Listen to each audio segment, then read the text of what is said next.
Hi, welcome back to my channel. I just made a total video and realized that I did not press the button. So now I'm making a second one.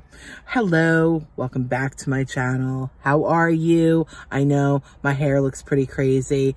I just dyed it about 2 weeks ago and it's really happy with the color. Normally I go to a woman who does my hair. I don't have time and I always miss the spot. As you can see, there's probably a little bit that I've missed, but it's been 2 weeks, so I'm probably ready for another one already. How are you? How's your COVID life been? I hope that everybody's doing well. I hope that we're still practicing all of those things that we need to be practicing because this is not over. I know I live in the low country. I live near Hilton Head. And it is like it never happened. People are out and about. I mean, when I go to places that are close to where there's old age homes, people are still adhering to the rules, but I mean, I see people on the beaches, throngs of people on the beaches, people riding their bikes in close contact with one another. I mean, maybe their family, that's okay. In Georgia, restaurants are open. I just got back from St. Augustine. I was there last week. And in St. Augustine, it was dead. I mean, it was actually going into Florida. They asked where we were coming from.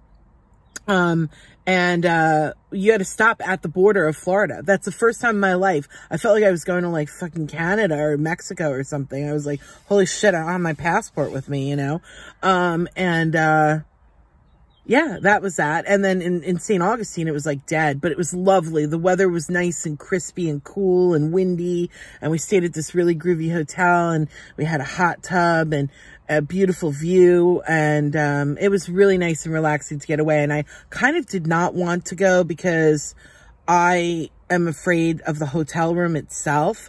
But my husband works for a hotel company and they insured us and assured us that the rooms had not been used and that they had been deep cleaned before we got it. And this is a very fancy, nice hotel. So I'm hoping that was the case. Anyway, it was a delicious sleep, that's for sure. And the shower was great, and the hot tub was great, and the view was great. Nothing was open as far as restaurants. We had to take food out, but we got to eat outside, and that was really lovely. We had some great Indian food that we got in Jacksonville. We went to this great Persian store. I was almost going to do a food haul. I didn't know if people would want to see that, but we got some really great unique products from Iran and from Turkey, and we got a few really interesting dessert treats. We got this really beautiful pistachio baklava. It was made with Iranian pistachios, and I got these really great Iranian salted roasted pistachios that had been roasted in pomegranate molasses. So lovely. Really, really lovely. I guess if I do stuff like that unique food grocery haul, I might do that. But we got some really great Indian food. I got chicken korma, which is my standby. Of course it is fucking cream in it, but it was delicious. And it was so much food. We had food. We thought we would go out to dinner that night, but we just had so much food left over from our Indian food that we had my food left over. My husband got goat. He always gets goat. I am not one for goat. No. Last time I had goat, I was in Amsterdam at an Indonesian restaurant, and it was like a goat satay manis or something like that. And I did not, no, I'm not, you know, for a chef, I'm not that adventurous of an eater. I don't like certain things. Like, I don't like liver. I feel bad. I don't like liver. I mean, I've had foie gras. I've been actually to a town in France, oh God, I can't think of the name of it. It was on my way to Strasbourg, and we stopped at this town, and there was a foie gras festival going on. It was mustard, foie gras, and Mirabelle eau de vie, which is a plum liqueur from northern France. Eau de vies are like grappas, like grappas. Only they're not made from grapes. They're made from like fruit. Anyway, they're quite lovely. But I digress. So it was a nice time. We were in St. Augustine just overnight, and then cruised around, went down to Daytona, actually, came back, And as we were coming back, we were hungry. So we stopped at a barbecue pit over in Brunswick, Georgia. And people were eating in the restaurant. The restaurant was fully open, fully functioning. We decided to get our food and go and sit outside where there was nobody. We were like, what the hell? Well, I mean, we weren't used to that. I think it's a little bit too soon to open up that way, but whatever. Oh, and one more thing, by the way, to the bitch who had the nerve to say that I'm the one, I'm the girl. She's another YouTuber. She knows who she is because she watches my show for fear that I might out her about something. But I'm never going to do that because I'm not that person. I am going to say this to you loud and clear, lady. You know who you are. If you have a problem with the fact that I hold my fucking camera too close to my face, don't watch my show. I don't watch your show. I'm not subscribed to you. I don't even want to know anything about you because the sight of you makes me sick. You fucking forking your food the way that you do and begging people for money is disgusting. But that's you. That's all on you. And all you do is complain still about the person who wronged you. The persons, let's just say, who wronged you. You need to get on better medication and you need to stay the fuck away from me. Because if you come after me, it'll be the worst thing that ever happened to you. I promise you. I really do. It's not even a threat. You say that I doxed you or I was about to dox you. You're not even worth fucking doxing because the information that I gave in my video, you have given out yourself. You're ridiculous. You need to check your head and stay away from me. On a lighter note, that's all I have to say about that. So anyway, so on our way back, yes, the restaurants were open. Hilton Head, I think, is gradually trying to open up. They're talking about having heritage. They're ridiculous. I'm sorry. Listen, what happened in New York could very well happen here. Everybody's saying, oh, no, it won't happen because it's warm here. It's happening in Africa, and it's friggin' hot there. So I don't know. I'm confused. But we'll see. We'll just have to see what happens. I worry about my husband because he's in contact with many people from many different parts of the country every day, being that he works at a major hotel. And that is a problem. So I just hope everybody's just really trying to adhere to, I know money's a problem. Believe me, I applied for unemployment because I'm not working, even though I'm self-employed. I applied for it because everybody I knew was. I got one check for $109 and then never heard hide nor hair. Now, am I suffering with or without? No, I'm not. I mean, my husband has a good job. I still make ends meet. And I don't want to take money from the government that could go to somebody else. So no, I'm not that person. I got my stimulus check. You know, I got my small business loan check or grant. That's enough for me. I sock that money away, actually, towards my business when things get better for things that I need, like supplies, like business cards and postcard things and things of that nature, bags and whatever I need, it's there for. But, you know, I'm not going to get high and hot on the horse and take money away from people who really need it, people who are struggling. I myself wish that I could give to people. You know, I mean, I pay for groceries when I see people needing it, when I have an extra 20 or 30 bucks. There was a man at the store the other day and a lady got to him before I did and bought him stuff. And I said, you know, I was about to do it. She said, I had to. I can't see somebody suffer and be hungry. And, you know, that's what it's all about, giving to people whenever we can. I mean, I'm not saying you should give what you don't have. Maybe sometimes splitting it or quartering it, giving a little bit of something of what you have or don't have sometimes helps. Just sometimes relating to people, I guess, helps. I don't know. Anyway, I wanted to tell a short story, as it were. I don't know if you ladies have ever had like the hot flame in your past, you know, one that didn't end badly, but just ended. I don't know, for whatever reason, it just ended. I recently had somebody contact me on my Facebook who I hadn't seen in many, many years, or even thought about for that matter. It was just a random fling when I was like later on in high school. I think I was junior, senior, I don't know. Anyway, I was a wild child.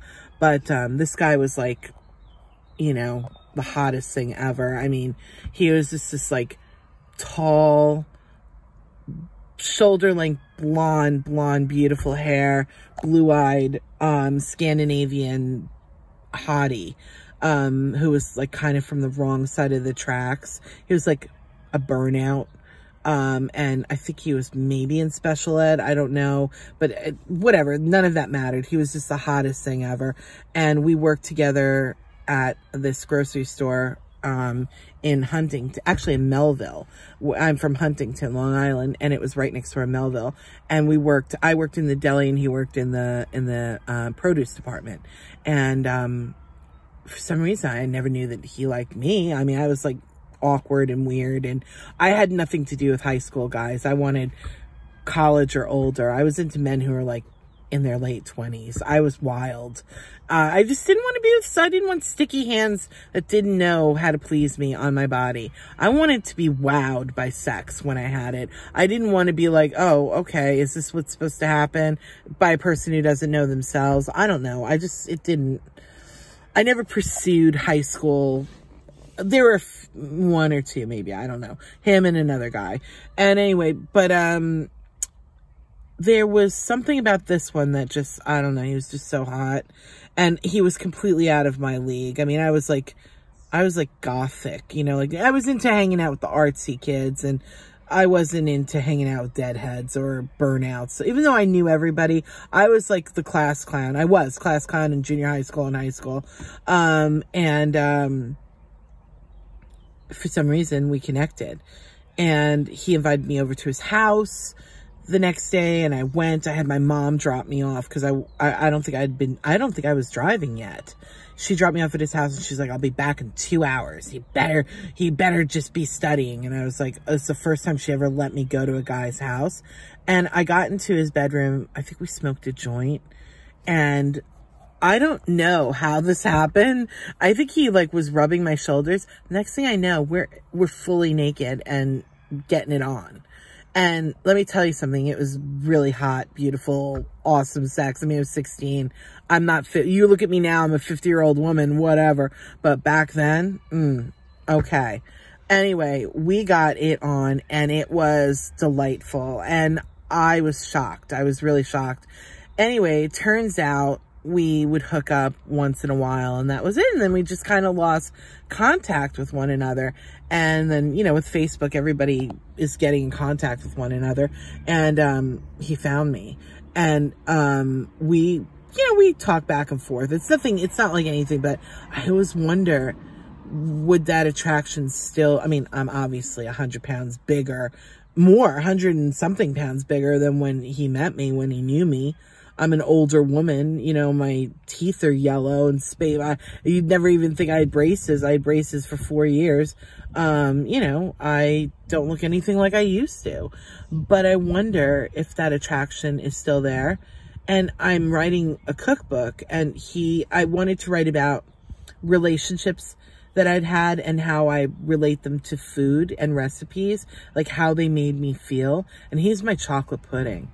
He is my chocolate pudding. It's so funny that he's my chocolate pudding. I wouldn't have ever even thought that he was my chocolate pudding until I realized, like when he contacted me and I started thinking, I was like, oh yeah, that one. Yeah, that's the chocolate pudding. He was like a combination of Robert Plant and like the guy from Midnight Cowboy, John Voight, you know, in Midnight Cowboy. There's like an innocence to him, but yet he was like very sure of himself. I don't know, something about that. I wonder, did you ladies ever have those? You know, those flames that kind of get smudged, but they're still burning? I don't know. I mean, I would never, listen, I'm happily married. I love my husband. There isn't even a moment where I would entertain doing something indecent, but for fodder for my book and creative juju, I don't know, there's just something there. You know what I mean? It's not that it's there with him, even though I think he would too, in a way, even though he's married. I mean, we're not going to, but what I'm saying is the attraction is still there. He flirts, and I flirt back sometimes. I guess a little bit, I don't know. I guess it makes me just feel wanted, because I'm so disgusting. I'm such a blob now that I've gained 10 pounds back from my goal weight. I mean, I was doing so good. I mean, I have been walking. I still get my walks, but I've been cooking. I mean, I'm a chef. I've been cooking some bad shit lately. I gotta stop that. Last night I made this delicious, I should post a recipe, maybe. I'll try to remember to, I don't know how to do it. I'll have to figure that out too. But, I made this Vietnamese garlic beef with, you're supposed to use filet mignon, but I couldn't find any filet mignon. So I just got ribeyes because that's all I could find. And I trimmed all the fat off of them. And then you, it's just simple. It's very simple. You cut up some bird's beak chilies, garlic. I put some shallot too, and put it in a little bit of peanut oil and let it rest. And then you, salt and pepper your steak that you cut up into pieces. And then you, saute it. Salt and pepper, saute it, take it out of the pan, put in a whole sliced onion and a little bit more peanut oil, and then let that cook for about 3-4 minutes, and then you add your garlic. It's like 5 cloves of garlic, 1 bird's beak chili. I put 1 shallot and about a tablespoon of peanut oil, and lots of cracked black pepper. And then you make a sauce out of 1.5 tablespoons of brown sugar, 2 tablespoons of soy. I use low sodium tamari actually, because that's what I had. The juice of 2 limes and a tablespoon of fish sauce. That's it. And when your onions get nice and happy, and a little bit caramelized, make sure that you don't let that garlic burn though. You add your beef back and mix everything together. And then you pour your sauce on, you let it reduce, and then it's ready. And then I made brown sticky rice. I found this brown sticky rice, Japanese sticky rice, and I was like, oh, this is interesting.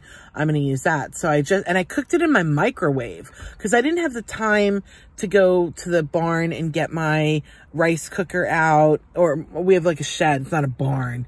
My shed to go get my rice cooker out. And I was like, fuck it. No, I'm just going to do this microwave method that was on the back of the directions, and it came out delicious.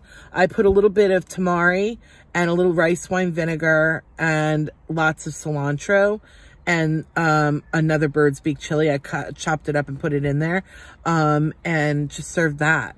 And I made a Vietnamese cucumber salad, just with fish sauce and rice wine vinegar, a little bit of sugar. I used a little bit of the shallot, garlic, bird's beak mixture, and lots of cilantro. And I put carrots in there, fresh raw carrot, that I just cut into very thin coins. It's delicious. It was a really great meal. Of course, I portion controlled that. I mean, because I'm back on my diet, or back on my path, I should say. And tonight I'm making a baked sauté chicken, and I'm just going to serve that with broccoli because it has peanut sauce. So I'll just do that in lieu of rice. If my husband wants it, I'll make him some, but usually he'll do what I do. Yeah, I got to get back on my own weight loss journey because I was doing so well and I've just let myself go. I've actually put on since January, since January, I was at 248 in January and I'm now 288. And that's really alarming. And I've put on 10 pounds in the last 2.5-3 weeks. So I really have to be very careful because I had a heart condition. I mean, I've since found out that I did not have a heart condition, but I'm just going to label it as it because, I mean, who knows?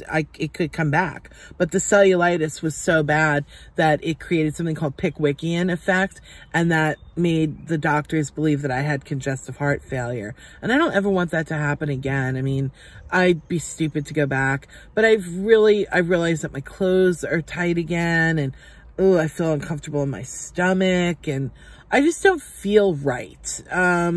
I'm not a fast food eater. I'm not like a restaurant binge eater, but I will cook very delicious, fattening foods. And I mean, I don't eat fried, but you know, I use cream, I use butter, I use cheese. I'm a French trained chef. So, you know, when I cook, it's no joke. But I try to lighten everything I do now. I mean, I haven't cooked with cream in a while. I don't really cook with cheese unless, you know, I mean, I'm making like Mexican, which we had. But I use, believe it or not, this time when I made my tacos, I did these chorizo and chicken tacos, soft shell tacos. And instead of using like cheddar, I used queso fresco. Queso fresco is delicious. It's sort of like a salty, it's like ricotta salata, but it's made with cow's milk instead of sheep's milk. So it's like feta, but not as salty as feta, and a little bit spongier, like cheese curdish, squeaky. Very, very tasty and very low in fat. And a little goes a long way. Okay, and I have to say that, you know, I don't even really miss sour cream because I use strained non-fat Greek yogurt, and that really makes a big difference. It really changes everything. A little hot sauce, a little bit of, you know, sliced avocado, squeeze of lime, and that non-fat non-fat strained Greek yogurt. Delicious. I highly recommend it. So on that note, I don't know that I have anything more to say. I've probably been very long-winded, but I just wanted to make a video and say hi. I'm thinking about the world in general. I've heard a lot of horrible stories of people who have had loss. My sorority sister just lost her brother. Faye, if you're watching this, I'm so sorry. It's awful. I mean, I lost my brother. I know the pain, but I didn't lose my brother that way. I lost him a different way. And I mean, it's never easy. It's never easy, but, you know, hopefully they'll inspire us to go on. They live through us now, or they're attached to us now, their energy. We're like aspen trees anyway. I saw a great documentary on Netflix about acid and like psychedelics, and really it's so true. I've been there. I've been there, and I can tell you we're all connected. We're all connected. Sometimes we're not connected on the ways that we need to be, and that's why the world is not in balance. But we're all connected. And I wanted to also say shout out to, again, Mukbang Mermaid. Love you. I think what you do is so creative and wonderful and so funny. And I'm sorry if people don't get you. I get you. Kaya gets you. There's people out there that get you. And to DC Media, thank you so much for your witty candor. Love it. I think you are so funny, and you're so dead on about, you know, our girls, especially Chantal, which I do hope Chantal is getting her shit together, and I think she's seeing that her body is beginning to fail her. And, you know, 36 is a number up there. You're not 26, you're 36. Your body and your face look like you're much older, unfortunately. Fat does that to you. Big does that to you. You know, I fear for your life, and I know what it's like. I know the struggles. I'm not going to preach something to you that, you know, I myself don't practice enough. But you know, we're better, healthier. We're all better, healthier. And I think that's what it comes down to. And I feel restricted. Like I kind of believe that fat people don't belong on public beaches. I don't want to look at another fat person on the beach, and I am fat. So I want to go to the beach, but I don't want to be like the person who can hardly sit down and then get up. Or if I get knocked down in the water, in shallow water, I can't get up. I don't want to be one of those people. You know, I'm pretty limber for my age, but still, I don't want to be, I don't know. I don't want my thighs rubbing together when I walk down the sand, you know, the shoreline. I don't want to sweat profusely. I don't want to look like I'm red in the face and out of breath after walking a mile. You know, even though that doesn't happen, but it would happen on the beach because of the sand, I think. I don't know. I wish her well. She's got this chance to have a new life, and I think Pete's is a bad influence, or not the right influence, but he's her friend. She loves him and he loves her, and I think he wants to be supportive of her, but he doesn't know how to. I see sometimes when she's eating, he looks with like almost dismay, not disgust, like, holy shit, you're really gonna eat that? And she really does, you know. I had a moment of sadness for her video that she made about her fast food funeral, although homegirl can pound way more than that. And I didn't think it was a big deal that she ate the roast beef sandwich and the 2 tacos. Personally, I didn't. I mean, it's a lot of food. I would eat the 2 tacos and that would be enough for me. If I were going to be in that situation, the sandwich probably would have been I wouldn't have. I just wouldn't have. I would have had one or the other, although I would have opted for grilled chicken tacos. I wouldn't have gotten the beef. That's just me. And she didn't even eat that Chinese food. What did she eat from that Chinese food? I'm sure she ate it off camera though. And that's the thing about her, is what she eats after that she's not being truthful about. But she doesn't know anybody that, anyway. Not that I'm defending her, because I think she thinks she knows it all and we're all stupid. But in her defense, it's none of anybody's business what she eats at any point. I mean, even if she puts it out there, even if she says tomorrow she's going to start a diet and 2 minutes later, ew, weird fly is in my car. Even if she starts a diet and then 2 minutes later fails that diet on camera, it's none of anybody's business. You can judge her all you want. You can tune in or tune out. You hold the key to your own jail cell. You're the dealer of your own cards. We all are, you know. I don't know. Why do we watch who we watch? You know, their life is, she's giving you one simple aspect of her life, not all of it. But I think she is troubled, and I think she's very lonely. And I wish she had a better support system. I mean, it's hard, I guess. You know, her personality is hard, maybe, for some people. I don't know. I kind of think, and I think Michelle from One Vlog Away has said this, in a way, there's an aspect to her that's really fun. And I like when she's high, you know, when she eats her little edibles and she's a little bit goofy and funny. I love that about her. I think, God, I could really crack up with her. We'd have fucking fun if we hung out together. But then there's another part of her that's, no, it's damaged and weird. But then again, we all are damaged and weird, I guess, myself included.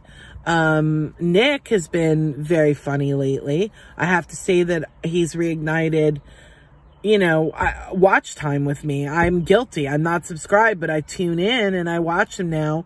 The other day he cracked me up when he was doing his little sketches of shuffling his fat in to, like, talk to his parents. He was doing a skit about getting stuff from the garden to help his dad, or working in a place and getting things for an office worker. And he was scooching with his big belly, like, flopping in the wind. Hilarious. He's very funny. When he wants to be, he's hilarious. If he would just keep his personal life, I guess, to a minimum, that would really change him. And to just be funny like that. I know it's hard to be funny all the time, but he's really funny when he's funny. And I have to say that I'm back, Nick. I'm back. Might as well just be honest. I'm back. I don't know if I can subscribe to you. If you subscribe to me and send me a message, I'll subscribe to you. And I'll send you a message back, actually, because I think you're pretty funny lately. And I hope that once you get to your goal of 300, you want to get away from that goal, because that belly is tremendous, buddy. I've got a big gut myself. That's where I get fat, in my gut and my neck. Always. I've always been big here. Oh, God. Big here and big in my belly. My arms are pretty thin for a fat person, and my legs. And I have no ass. I have like a SpongeBob SquarePants ass. Actually, no, I have a little bit of booty now. I lived in San Francisco and climbed up hills and mountains for years, so I have a bit of a booty, but not much. I always wanted a big old butt. Never happened. In our family, that's considered, you're king if you have a big ass.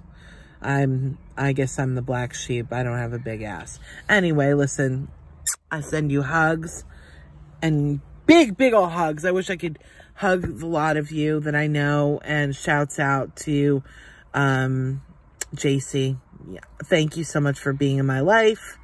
And you know, Tammy, there's others. many I could go on. Really, thank you so much for being in my life. And ladies and gentlemen, have a great day. And I'll talk to you soon. Bye.